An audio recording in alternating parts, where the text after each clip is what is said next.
हमारे चैनल में पहली बार आए हैं तो मराठी डीजे सॉन्ग को लाइक एंड सब्सक्राइब कर लीजिए प्लीज।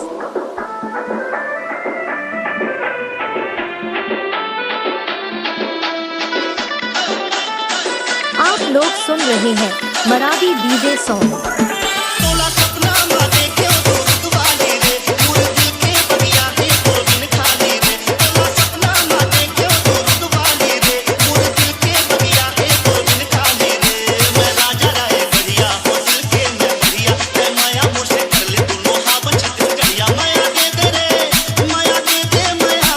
शिवम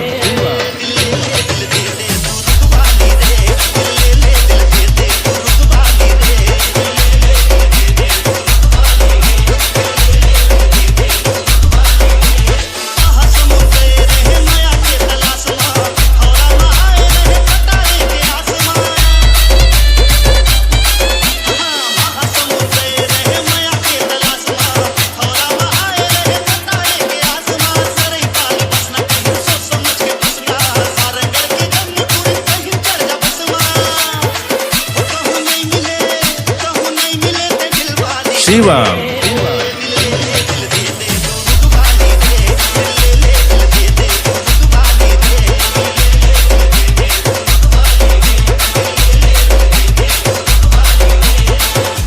मराठी जी जिंदाबाद।